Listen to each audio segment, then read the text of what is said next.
Good morning बच्चों, एक बार फिर से आप सबका स्वागत है मेरे YouTube चैनल मैथ्स पढ़े में। जिस तरह से आप मेरे वीडियोस को सब्सक्राइब कर रहे हैं, उसको लाइक कर रहे हैं, उस पर कमेंट्स कर रहे हैं, उसके लिए आप सबका बहुत बहुत थैंक्स, बहुत बहुत शुक्रिया। ज्यादा से ज्यादा लोगों को इसको शेयर करिए जिससे कि और भी लोग इसका बेनिफिट ले सकें और इसको आगे भी इसी तरह से इससे और भी ज्यादा अच्छे तरीके से इसको ज्यादा से ज्यादा लोगों तक पहुंचाइए जिससे ज्यादा से ज्यादा लोग इसको सब्सक्राइब करें। अब देखिए, आज हम अपने एनसीईआरटी के चैप्टर 5 जो हम क्रैश कोर्स मैथमेटिक्स का 10th क्लास का कर रहे हैं, उसमें जो नेक्स्ट टॉपिक है वो हमारा अरिथमेटिक प्रोग्रेशन है, which is chapter 5 in our NCERT. अब स्टार्ट करते हैं आज अरिथमेटिक प्रोग्रेशन।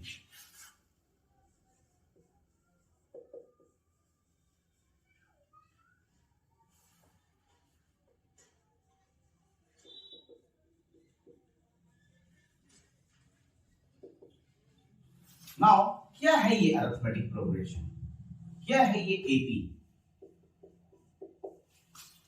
अब देखिए, डेफिनेशन बहुत सारी बुक्स में बहुत सारी दी हुई है, बट एनसीईआरटी के अकॉर्डिंग इसको क्या बोला गया है कि एपी एक सेट ऑफ नंबर्स है, एक नंबर्स का सेट है where each next term is obtain, जो हर नेक्स्ट टर्म जिसका मिलता है अपने प्रीवियस टर्म में एक फिक्स्ड नंबर ऐड करके, और वो फिक्स नंबर को ही हम कॉमन डिफरेंस बोलते हैं। तो अरिथमेटिक प्रोग्रेशन क्या है? It's a set of numbers in which each next term is obtained by adding a fixed number in the previous term. अब कैसे इसको रिप्रेजेंट करते हैं, क्या है एक जनरल फॉर्म एपी का? देखिए, जो फर्स्ट और इसमें लास्ट में ये भी बोला गया है एक्सेप्ट द फर्स्ट टर्म। क्यों फर्स्ट टर्म? क्योंकि इसमें फर्स्ट टर्म एक ए माना जाता है।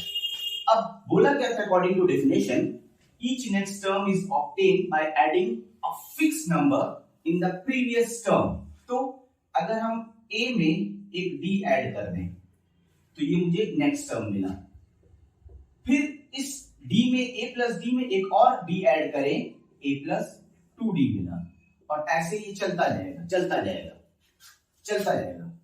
नेक्स्ट आ जाएगा A plus 3d and so on. अब इस एपी में हमें क्या पढ़ना है? हमें how to find a given term, a particular given term. Suppose करिए हमें 10th टर्म लिखना है, हमें 15th टर्म लिखना है किसी गिवन एपी का, तो उसको हम कैसे लिखते हैं जब ये सब सीखेंगे। और स्टार्टिंग से किसी nth टर्म को निकालने का फॉर्मूला और लास्ट से nth टर्म को निकालने का फॉर्मूला, ये दोनों हम डिस्कस करेंगे। उसके बाद कुछ सीक्वेंस जिसमें हम कैसे डिफाइन करेंगे कि ये एपी है भी या नहीं है। तो आज हम इतना करेंगे, इसके बाद नेक्स्ट टॉपिक पर हम और क्वेश्चंस लेके आएंगे। फिर उसके बाद हम नेक्स्ट वीडियो में सम ऑफ एन टर्म्स के बारे में डिस्कस करेंगे कि कैसे अगर किसी एपी में कुछ टर्म्स दिए हुए हैं तो उनका सम हम कैसे निकालेंगे। तो देखिए, पहले हम बात करते हैं सम ऑफ nth टर्म फाइंड करने की। तो अगर आप देखिए इस एपी को, तो इसमें फर्स्ट टर्म ए है जिसमें कोई डी नहीं है, यानी डी 0 है। सेकेंड टर्म में एक डी है, थर्ड टर्म में 2d है।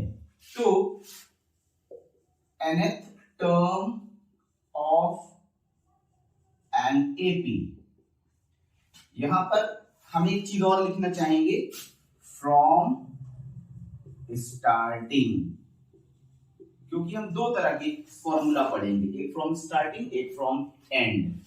तो स्टार्टिंग अगर हम सेकेंड में 1d, थर्ड में 2d, फोर्थ में 3d, तो अगर हम n में जाएंगे तो n-1d होगा। तो इसको रिप्रेजेंट करते हैं an से, a plus n-1d, where an is the nth term, a is first term, d is common difference, an nth term of given AP, A first term, D common difference। अब ये जो formula दिया गया, ये दिया गया किसी एपी के nth टर्म को फाइंड करने के लिए, लेकिन कंडीशन लगाई गई कि फ्रॉम द स्टार्टिंग, क्योंकि हम ऑल द टाइम हम एपी में एस देखेंगे 2 7 सपोज करिए 12 एंड सो ऑन। तो इस तरह से हम एपी में देखेंगे 2 7 12। अब हम ऐसे देख रहे हैं फ्रॉम स्टार्टिंग की बात की गई। बट अगर इसी फॉर्मूले को अगर किसी एपी में लास्ट टर्म दिया गया और लास्ट से किसी टर्म की बात की गई तो उसको हम कैसे देखेंगे, देखते हैं। तो जो नेक्स्ट फॉर्मूला हम बताएंगे आपको वो हम बताएंगे nth term of an AP from last. इसमें सारे जो यूज किए गए हैं अलग अलग नोटेशंस, उसके लिए मैंने आपको बता दिया an क्या है, a क्या है, d क्या है। अब हम अगर इसी एपी में लास्ट से बात करें, nth term of an AP from last. अब देखिए इसके लिए क्या फॉर्मूला बना के आएगा।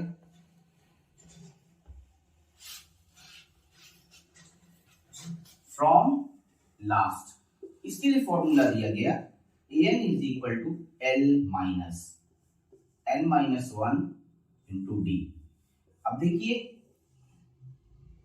जो एपी मुझे दी जाएगी, सपोज करिए एक एपी मुझे दी गई 2 7 12 17, ऐसे करते करते यहां पे लिखा गया 67 सपोज करिए, और पूछा जाए कि फाइंड द 11th टर्म और not 11th term, find the 6th term from last.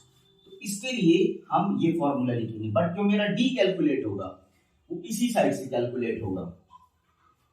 D इसी साइड से कैलकुलेट होगा, माइनस लेकर के चलेंगे हम, तो डी मेरा 5 होगा। यहाँ पे रखेंगे, फॉर्मूले में करेंगे, सॉल्व करेंगे, वैल्यू आ जाएगी। अब क्या है यहाँ पर an वही nth टर्म,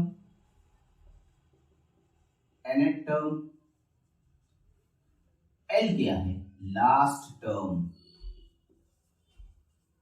बस, और d कॉमन डिफरेंस। तो दो टाइप के फॉर्मूले हम पढ़ेंगे, एक ये पढ़ेंगे और एक पढ़ेंगे a plus n minus 1 into D. ये स्टार्टिंग से था, ये लास्ट से था, दोनों में डिफरेंस बस ये, यहाँ पर l आ गया, यहाँ पर a आ गया, ये माइनस हो गया, ये प्लस हो गया, क्योंकि d हम हमेशा ऐसे कैलकुलेट करेंगे। तो ये तो nth टर्म निकालने का फॉर्मूला था इसलिए एपी में।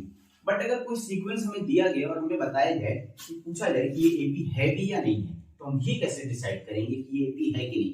चलिए 2-3 एग्जांपल्स देखते हैं, उसके बाद हम आगे बढ़ेंगे फिर।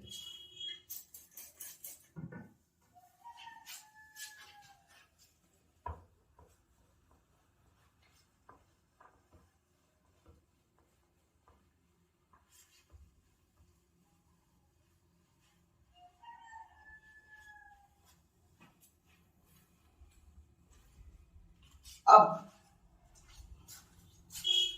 सिंपल स्टार्ट करते हैं, उसके बाद थोड़ा डिफिकल्ट की तरफ जाएंगे। सपोज करिए मेरे पास एक सीक्वेंस दिया था 3 14 25 36 47 and so on.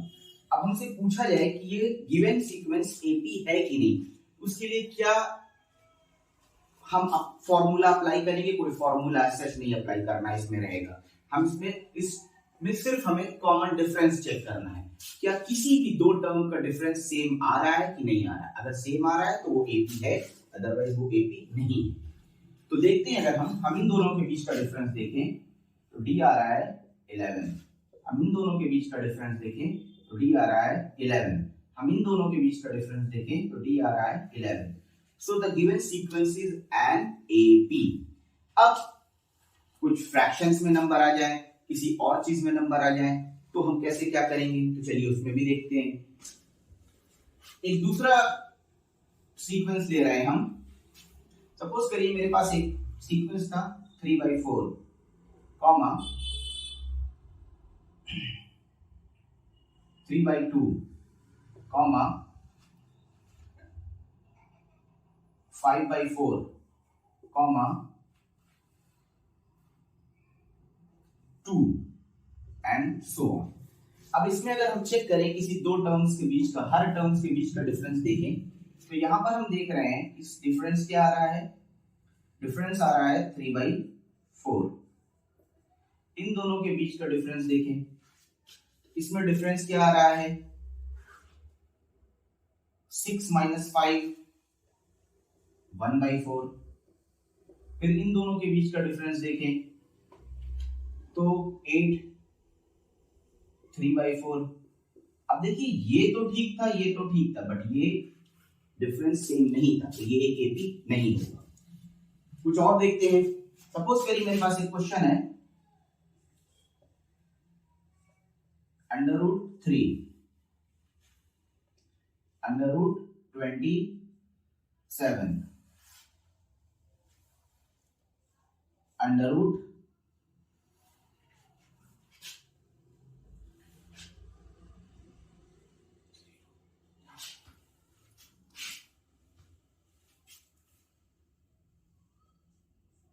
75 √147 and this will give me 7√3। अब अगर हम कॉमन डिफरेंस चेक करें 2√3 यहां पे चेक करें, 2√3 यहां पे चेक करें, 2√3, तो सारे किसी भी दो टर्म्स के बीच का डिफरेंस 2√3 आ रहा है, तो ये हमारा एपी होगा।